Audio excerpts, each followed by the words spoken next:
Hello dear students, welcome to our YouTube channel study for brightness. हमारे channel study for brightness में आप सभी का स्वागत है। स्टूडेंट्स, आज मैं क्लास 12 के लिए चैप्टर नंबर 3 का पहला लेक्चर ले रहा हूं, इलेक्ट्रिक करंट, विद्युत धारा।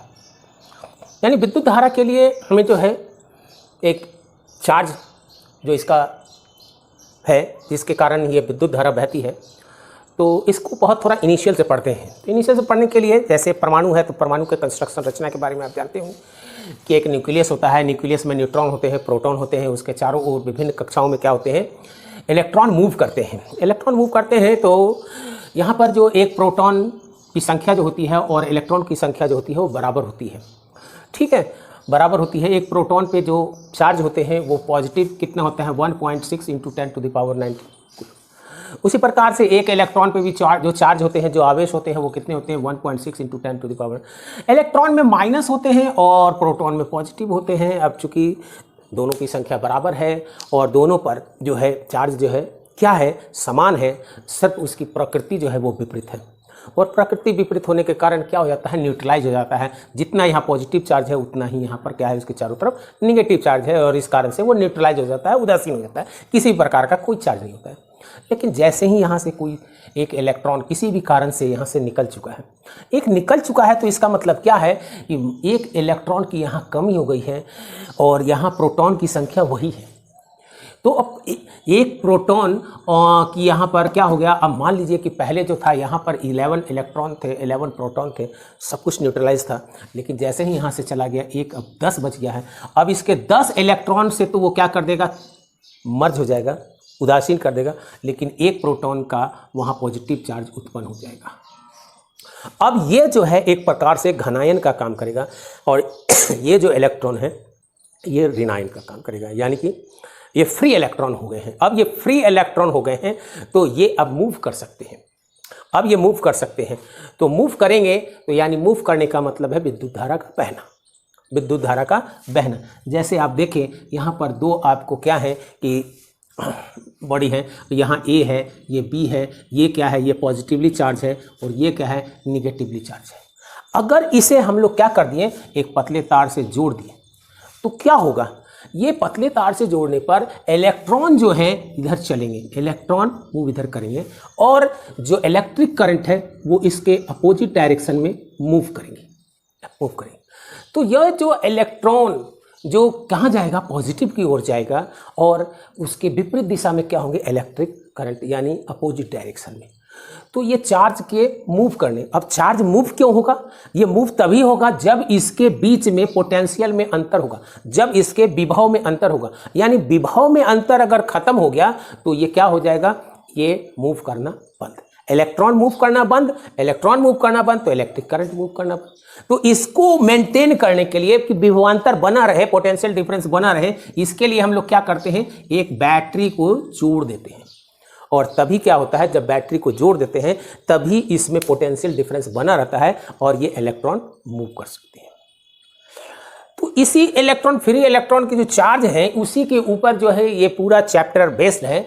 तो अगर ये चार्ज अगर रेस्ट में हो, तो रेस्ट के में हो चार्ज, तो हम लोगों ने ये इलेक्ट्रोस्टैटिक में के 2 चैप्टर में हम पढ़ चुके हैं, electric current and field, electrostatic potential and capacitance. यहाँ पर जितनी भी हमने चर्चाएं की, वहाँ पर जो है ये जो चार्ज थे, जो आवेश थे, वो क्या थे, स्थिर थे। और उसी स्थिर पर हमने पूरा फेनोमेनन को, ये 2 चैप्टर को किल किया हूँ। अब मैं चल रहा हूँ तीसरे चैप्टर की ओर, इलेक्ट्रिक करंट यानी विद्युत धाराएं। अब यहाँ पर क्या होगा, ये जो चार्ज था, जो रेस्ट था, जो विराम था, अब ये मोशन में आ गया है। मोशन में आया है तो अभी मोशन में आया है तो 2 प्रकार की गति हो सकती है कि वो कांस्टेंट वेलोसिटी से चल रहा हो सकता है कि वो एक्सेलरेटेड मोशन यानी त्वरित गति से चल रहा हो। अब जब त्वरित गति से चलेगा यानी उसमें त्वरण उत्पन्न हो जाएगा, तो त्वरण उत्पन्न होने का मतलब है कि उसके मैग्नीट्यूड में भी, परिमाण में भी परिवर्तन हो सकता है, डायरेक्शन यानी दिशा में परिवर्तन हो सकता है। तो इस प्रकार के मोशन में क्या होता है कि ये जो है इसमें एक मैग्नेटिज्म यानी चुंबकत्व का भी गुना जाता है। तो इसे जो है एक अलग चैप्टर से हम लोग पढ़ेंगे, गतिमान आवेश एवं चुंबकत्व, मूविंग चार्जेज एंड मैग्नेटिज्म। तो ये हमारा बाद का चैप्टर है, जस्ट इसके बाद का चैप्टर ये आ जाएगा। फिलहाल हम जो है यहाँ पर जो चल रहे हैं, ये गति तो कर रहा है लेकिन एक कांस्टेंट वेलोसिटी से, यानी एक समान वेग से चल रहा है अगर, तो हम कहेंगे वो विद्युत धारा, हम कहेंगे वो विद्युत धारा के अंतर्गत है। और हम उसी जो है एक समान वेग की बात हम इस पूरे चैप्टर में करेंगे। अब बात यह है कि आपको इसको पढ़ते हुए कभी कभी हमको ऐसा महसूस होगा कि यहाँ जो गति हो रही है वो त्वरित हो रही है। कब? इसको पढ़ते हुए, यानी इस चैप्टर को पढ़ते हुए।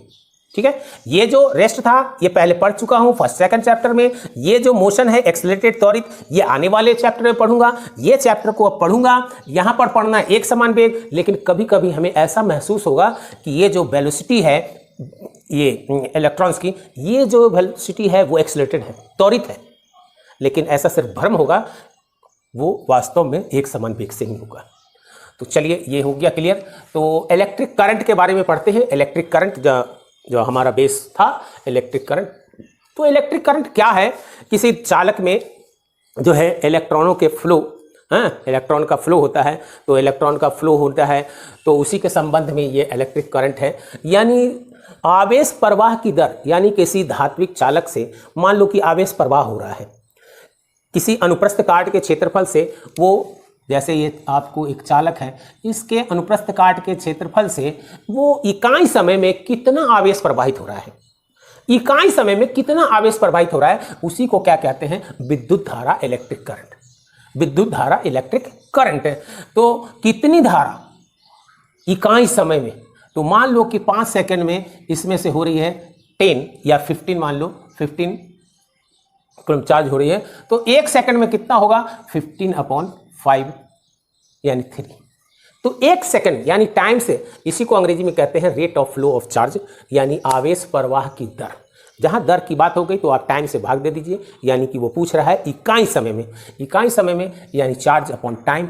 और तब आपको मान लीजिए कि चार्ज उसका जो है हमने 5 सेकंड का निकाला और कभी वो तेज कभी वो धीरे चल रहा हो, तो क्या हो गया? आई एवरेज, औसत की जब बात करेंगे तो आवेश प्रवाह यानी डेल क्यू, आवेश कितना प्रवाह हुआ, अपॉन डेल टी यानी कितना समय लगा, तो ये आई एवरेज यानी औसत चाल, औसत आई यानी विद्युत धारा बता दिया। आई इंस्टेंटेनियस, इसका मतलब ये हो गया, ये जो बता रहा है आपको कि ये जो है बहुत मतलब माइन्यूट समय के लिए, बहुत कम समय के लिए, बहुत विशेष क्षण के लिए उसका करंट कितना था।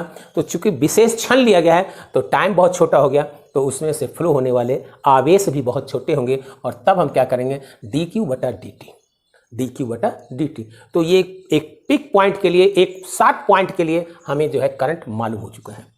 यूनिट की बात करें तो यूनिट जो है आप देखें क्यू है, यानी इसको तो कूलम से हम लिखते हैं, मात्रक है, और इसका जो है आपको मात्रक है सेकंड। लेकिन कूलम और सेकंड न लिख करके, कूलम बटा सेकंड न लिख करके इसे हम एम्पियर से दर्शाते हैं, और एम्पियर एक साइंटिस्ट के नाम है, और इसलिए इसको ऑनर देने के लिए कैपिटल ए से लिखा जाता है।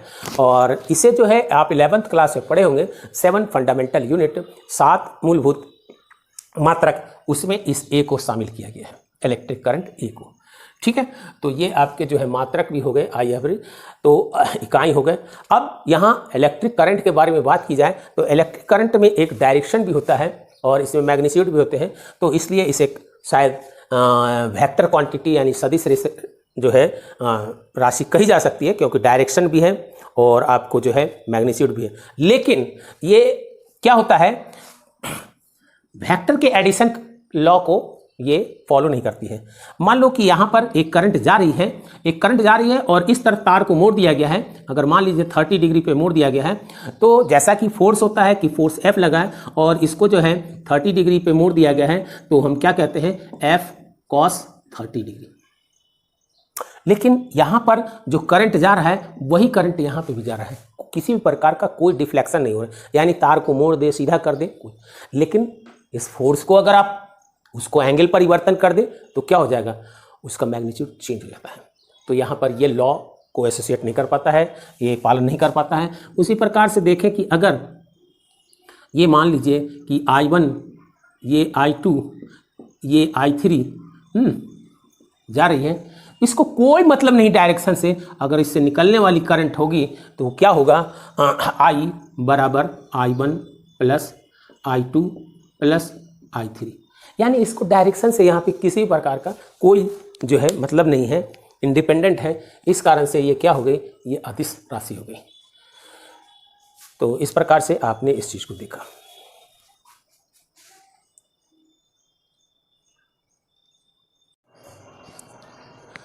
जैसा कि मैंने अभी आपको बता चुका हूं कि फ्री इलेक्ट्रॉन ही रिस्पॉन्सिबल है विद्युत धारा के लिए।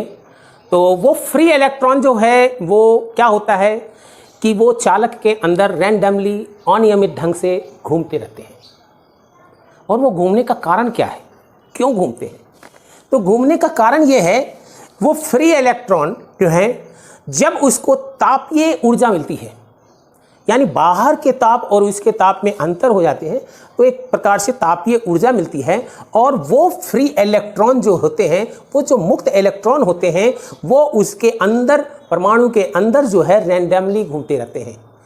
वो रैंडमली घूमते हैं, उसकी जो संख्या होती है फ्री इलेक्ट्रॉन की वो बहुत अधिक होती है। यानी चालक है और चालक में 10⁻29 प्रति मीटर क्यूब, यानी 1 मीटर लंबा, 1 मीटर चौड़ा और 1 मीटर ऊंचा अगर कोई चालक है तो उसके अंदर जो मुक्त इलेक्ट्रॉन की संख्या होती है वो 10⁻29 प्रति मीटर क्यूब ये होती है। और उसकी चाल भी बहुत होती है। उसकी चाल जो होती है वो 10⁵ मीटर प्रति सेकेंड। उसकी चाल जो होती है वो 10⁵ मीटर प्रति सेकेंड। तो वो जो है एक अनियमित पथ में, उसका कोई नियमित पथ नहीं है। कोई चार्ज जो है इस तरफ जा रही है, कोई इस तरफ, कोई उस तरफ, कोई कुछ, ये मुक्त इलेक्ट्रॉन उसके अंदर में सारे मूव कर रहे हैं। और जब मूव कर रहे हैं तो अगर उस चाल को क्या कहता है, उस चाल को तापीय चाल कहता है। अगर ताप भी बढ़ा दिया जाए तो उसकी चाल भी बदल जाएगी। यानी वो चाल जो है उसकी वो ताप पे निर्भर कर रहा है। और मान लीजिए कि किसी क्षण उसकी चाल जो है, इसमें n अणु है और n अणु में U1, U2, U3, U4, UN, अगर उन सभी का योग निकाला जाए, यानी एक औसत वेग निकाला जाए, तो औसत वेग क्या हो जाएगा, U1 plus U2 plus U3 plus U4 plus and UN। और औसत निकालना है तो उसे हमको क्या चीज से डिवाइड करना पड़ेगा, n से। और ये क्या आएगा, ये आएगा मुझे शून्य। क्यों? क्योंकि वो रैंडमली मूव कर रहे हैं। किसी निश्चित दिशा में इलेक्ट्रॉन की जो औसत वेग होगी, निश्चित दिशा में, ये सभी क्या कर रहे हैं, रैंडमली घूम रहे हैं। तो ये रैंडमली के कारण क्या हो जाएगा, शून्य हो जाएगा, शून्य हो जाएगा। यानी उसकी जो है निश्चित दिशा में जो मुक्त इलेक्ट्रॉन जो मूव कर रहे हैं, किसके कारण मूव कर रहे हैं, तापीय ऊर्जा के कारण मूव कर रहे हैं, वो सब का औसत वेग जो है क्या हो जाएगा, शून्य हो जाएगा। वो मूव तो कर रहे हैं लेकिन किसी काम का नहीं, कोई उससे इफेक्टिव चीज नहीं निकल के आया। और इसी को कहते हैं हम लोग फ्री इलेक्ट्रॉन गैस। यानी जैसे किसी बर्तन में अगर गैस को भर दिया जाए तो उसमें जो गैस के अणु मोशन करते हैं वो क्या करते हैं, रैंडमली करते हैं, जिगजैग करते हैं, अनियमित गति से करते हैं और एक दूसरे से क्या होता है, टकराते रहते हैं। तो ये सारे जो सिस्टम थे, ये सिस्टम क्या थे, ये आइसोलेटेड थे, ये पृथक्कृत थे, इनको दूसरे से कोई मतलब नहीं था। तब की स्थिति में इनकी स्थिति ये हो गई। लेकिन जैसे ही इस चालक पर बाहर से एक विद्युत क्षेत्र लगाया गया, फिर देखिए इसका क्या कमाल होता है। फिर जैसे ही हमने क्या किया, यहां पर एक बाहर से विद्युत क्षेत्र लगाया, इसके बैटरी के धन ध्रुव से बैटरी के ऋण ध्रुव से जोड़ा, और जोड़ने पर क्या होता है, फिर देखिए थोड़े समझने की कोशिश करें। यहां पे जैसे आपको Q आवेश रखा हुआ है, इसकी बल रेखाएं क्या होगी, धन आवेश से निकलती है, धन आवेश से अनंत की ओर जाती है।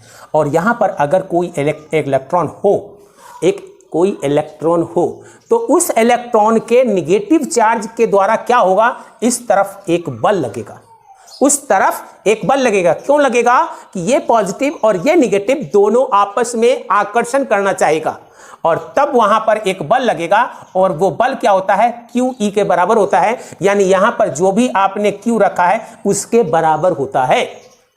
वही फेनोमेनन को हम कुछ यहां पर लेके चलते हैं, और ये बल किस दिशा में लगता है, तो बल E के विपरीत दिशा में लगता है। E लगता किधर है, E पॉजिटिव से अनंत की ओर, यानी पॉजिटिव से क्या, निगेटिव की ओर। पॉजिटिव से निगेटिव की ओर ये E लग रहा है, और इसके विपरीत दिशा में E पर एक बल लग रहा है, और वो बल कितना हो गया, F = QE, F = QE। और यहां पर जो है आपको जो Q है वो क्या है, वो एक इलेक्ट्रॉन है, वो एक इलेक्ट्रॉन है और इसकी दिशा जो है वो विपरीत दिशा में है। एफ और ई की जो डायरेक्शन है वो विपरीत डायरेक्शन में, इसलिए उसको क्या लिखा, एक माइनस साइन से इसको डिनोट किया। लेकिन हम न्यूटन के सेकंड लॉ से भी पढ़े हैं कि F is equal to ma। अब चूंकि यहां पर एक बल लग चुका है तो त्वरण भी उत्पन्न हो जाएगा, तो त्वरण उत्पन्न हो जाएगा, यानी F is equal to ma। और m क्या है, इस इलेक्ट्रॉन का, जो एक इलेक्ट्रॉन है उसका द्रव्यमान है, और उसका द्रव्यमान a यानी कि उसका क्या हो जाएगा, त्वरण। किसका त्वरण, इलेक्ट्रॉन, क्योंकि इलेक्ट्रॉन पे ही बल लग रहे हैं। अब यहां पर a इज इक्वल टू क्या हो जाएगा, F अपॉन m। ये आपको m नीचे चला गया, ये निकल चुका।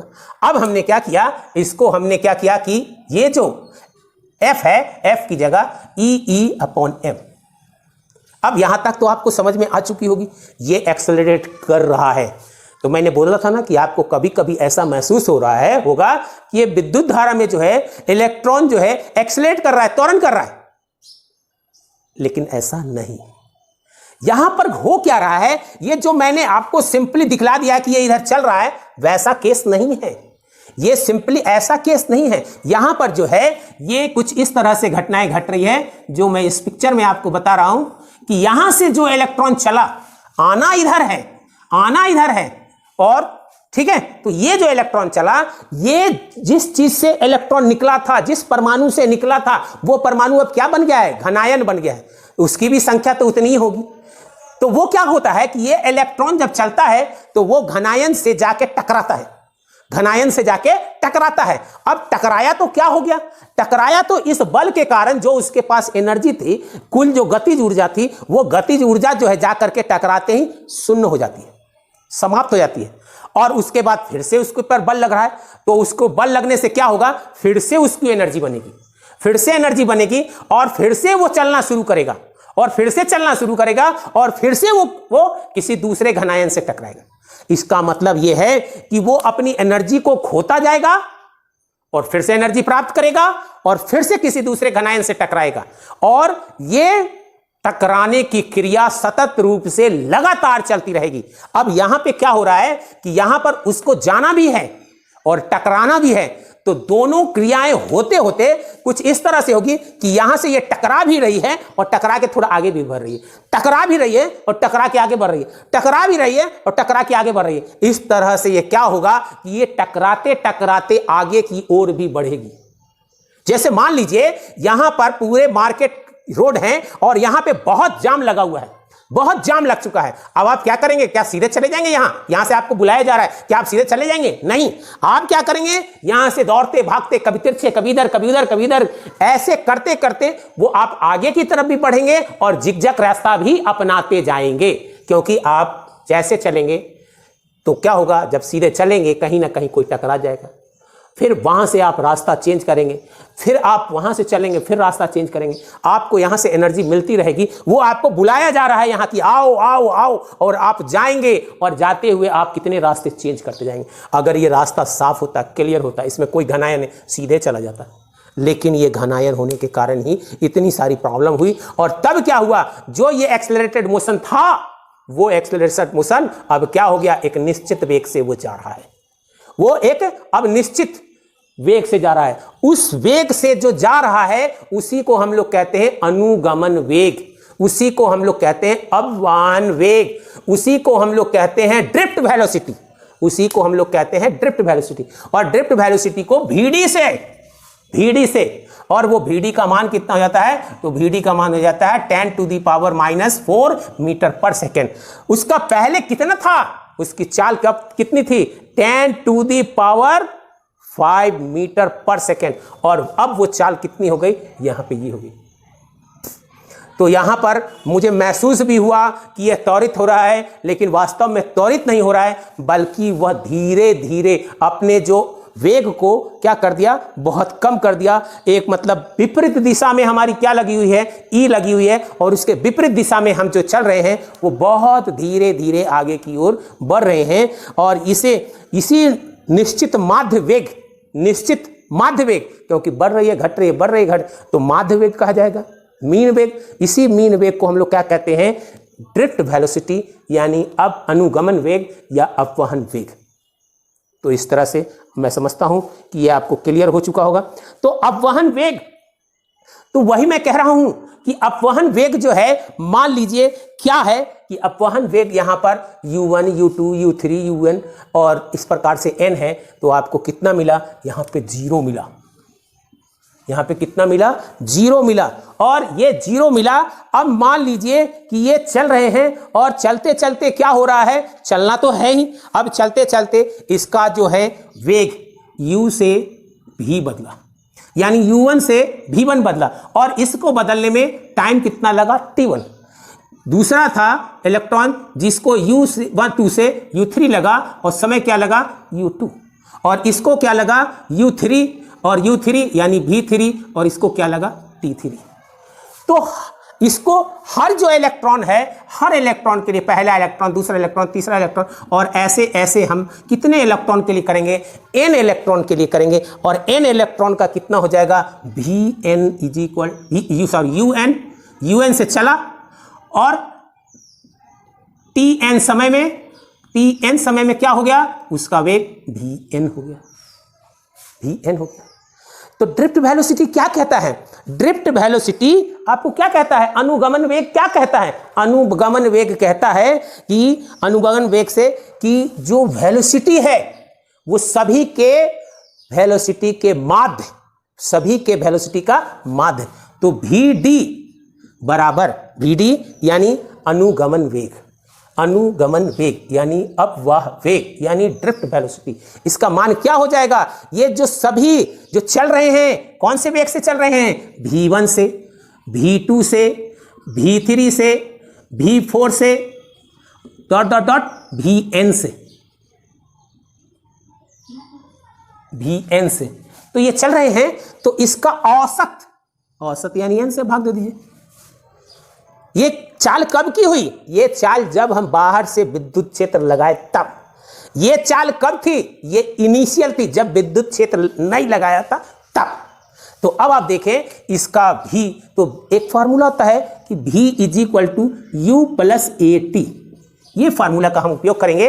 और तब क्या हो जाएगा, ये v1 क्या हो जाएगा, ये v1 बराबर हो जाएगा u1 प्लस AT1, ये हो गया, प्लस v2 बराबर u2 प्लस और क्या हो जाएगा, T2, ये हो जाएगा।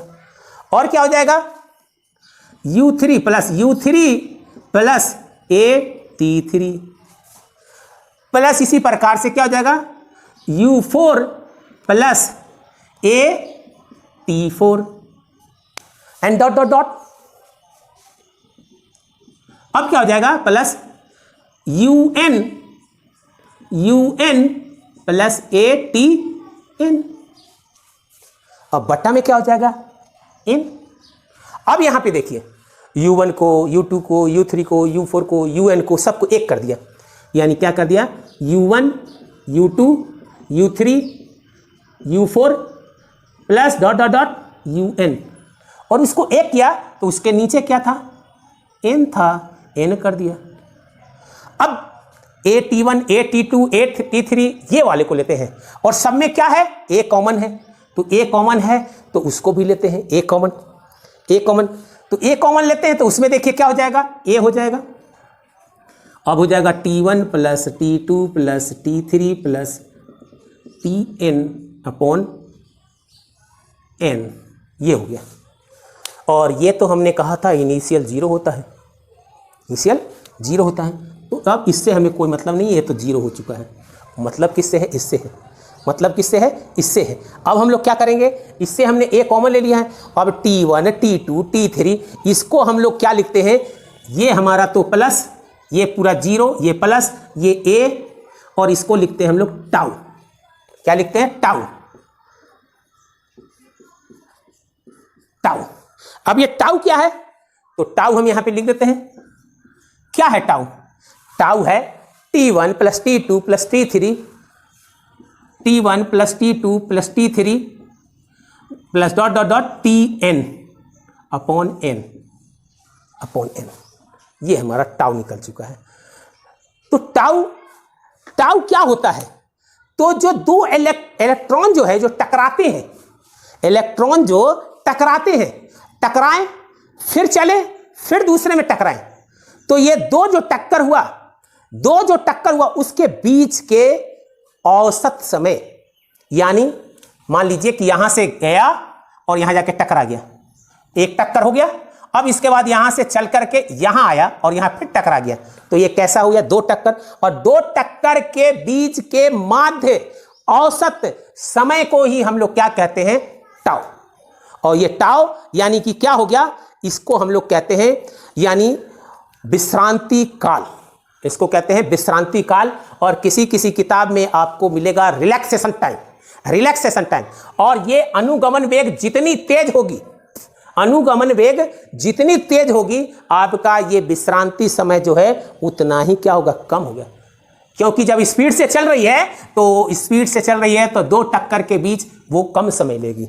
तो इसी प्रकार से ठीक। अब यहां पर हमारा क्या आ चुका है कि Vd is equal to a tau. अब यहां पर इससे क्या मतलब निकलता है, Vd हमारा क्या है, ड्रिफ्ट वेलोसिटी, और हमने क्या निकाल दिया, is equal to a tau. और ए इज इक्वल टू यहां पर क्या निकला है, तो यहां पे आप देखें ये Vd is equal to this है, तो ए इज इक्वल टू क्या निकलेगा, A is equal to tau upon Vd। अब हम देखें इस समीकरण से हमने ए कुछ और लाए हैं, और इस समीकरण से ये सभी आपके वेक्टर क्वांटिटी है, तो ये, और अब इस ए और इस ए को हम कंपेयर करें तो हमें क्या मिलता है, हमें मिलता है टाउ अपॉन Vd, और ए इज इक्वल टू हो जाएगा, टाउ नीचे जाएगा, Vd अपॉन टाउ, और ये क्या हो जाएगा, Vd upon tau is equal to e upon M.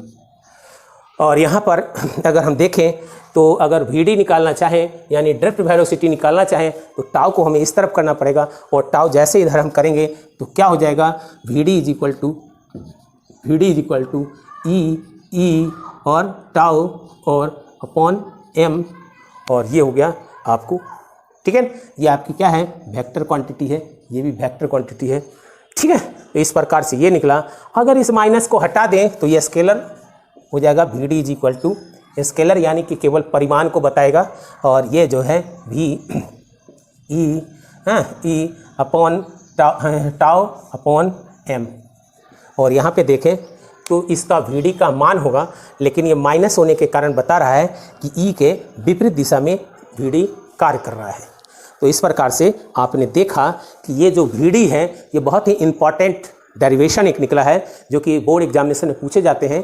तो मैंने इस प्रकार से आपको कि ये कहाँ से चला था, ये एक आइसोलेटेड चालक था, यानी कि इसका किसी भी प्रकार का कोई विद्युत क्षेत्र नहीं था। उस समय मैंने देखा कि इस पर जो है बहुत सारे इलेक्ट्रॉन हैं, मुक्त इलेक्ट्रॉन हैं, उस इलेक्ट्रॉन की संख्या ये है, उसकी चाल ये है, और जब हमने निकाला कि औसत वेग एक निश्चित दिशा में, तो वो तो सब रैंडमली मूव कर रहे थे, अनियमित गति से कर रहे थे, जिसके कारण उनका निश्चित दिशा में जो वेग हो गया वो शून्य हो गया, और शून्य हो गया तो इस मॉडल को हम लोग कहते हैं गैस मॉडल। गैस मॉडल, क्योंकि यहाँ पे उसी तरह से काम कर रहे हैं जैसे एक बंद बर्तन है, उसके अंदर जो हवा है, एयर जो है वो अनियमित ढंग से मूव करते हैं, ये मॉडल हो चुका। लेकिन जैसे ही हमने इसको एक विद्युत क्षेत्र के अंदर रखा, और विद्युत क्षेत्र के अंदर रखने के लिए हमें एक बैटरी का इस्तेमाल करना पड़ा, बैटरी के इस्तेमाल करते ही यहाँ पर क्या हो गया, एक फील्ड तैयार हो गया, और ये जो है ई हमारा पॉजिटिव से निकलता है, ई हो गया, यहाँ पे हमारा एक इलेक्ट्रॉन है यानी कोई चार्ज है, और वो क्या हो रहा है, अब आकर्षण बल के कारण खींचा जा रहा है, यानी एक फोर्स लगा है, और वो फोर्स किसके बराबर होता है, तो क्यू ई के बराबर होता है। और यहाँ पर क्यू क्या है, तो एक इलेक्ट्रॉन है, और एक इलेक्ट्रॉन हमने यहाँ पे रखा, और यहाँ पे माइनस साइन क्यों दिया, क्योंकि हमारा एफ और ई के बीच में क्या है, विपरीत दिशा है। F is equal to Newton के सेकंड लॉ से जानते हैं कि F is equal to ma होता है, और यहाँ पर हमने A बराबर FM निकाला और F का मान यहाँ पे रख दिया। इस प्रकार से ये हमारा सेकंड इक्वेशन निकल चुका है।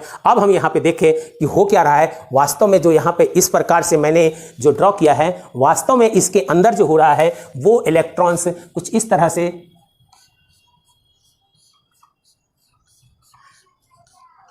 तो वो लड़ते भिड़ते, यानी किससे लड़ रहे हैं, इलेक्ट्रॉन जो लड़ रहे हैं वो किससे लड़ रहे हैं, धनायन से। धनायन कौन था? धनायन कौन था? तो धनायन वही था जिससे वो जिस परमाणु से उसने इलेक्ट्रॉन निकला था। चूंकि निकलने के बाद वो क्या बन गया? धनायन। और वो धनायन अभी वही है। और आज उसने क्या किया है? उसने किया है कि उसको मोशन को क्या किया है? रोका है, बार बार रोका है। लेकिन ये इलेक्ट्रॉन को बेचारा यहाँ से बुलाया जा रहा था, आजा आजा आजा।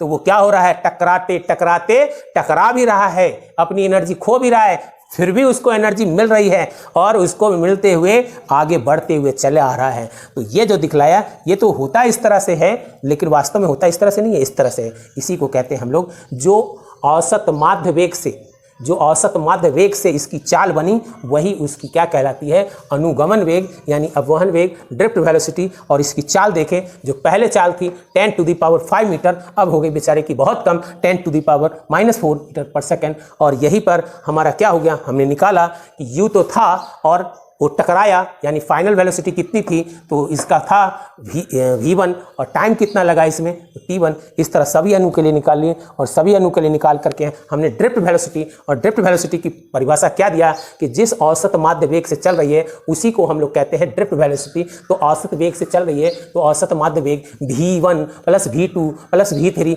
+ vn सभी को जोड़ के n से डिवाइड कर दिया, तो ये माध्य वेग यानी vd निकल गया। अब हम v1 और v = u + at, जो गति का पहला नियम है, उसके अनुसार हमने भर दिया इसको। और उसके बाद हम u वाले को अलग कर दिया और t वाले को अलग कर दिया, और t वाले में से हमने a को कॉमन ले लिया। और यहाँ पर क्या हो गया? ये हो गया 0 और ये क्या हो जाएगा? टाउ। इसको हम लोग कहते हैं शांति काल, विश्रांति काल, कहीं श्रांति काल, कहीं विश्रांति काल, अंग्रेजी में रिलैक्सेशन टाइम कहते हैं। और यहाँ पर हमने इसका निकल गया vd = दिस, इससे हमने a निकाल लिया। अब हम पहले वाले a और इस वाले a से कंपेयर करके ये हमारे को निकल जाता है vd = दिस। ये हमारा स्केलर मान है, ये हमारा वेक्टर मान है। इस तरह से मैं समझता हूँ कि आपको ये वीडियो अच्छी तरह से समझ में आ चुका होगा। इस इलेक्ट्रिक करंट के बेसिक कॉन्सेप्ट यानी इसके पीछे की एक गहरी कहानी आपको समझ में आ चुकी होगी। और अगर आपको समझ में आ चुकी है, हमारे वीडियो को लाइक कीजिए, सब्सक्राइब कीजिए,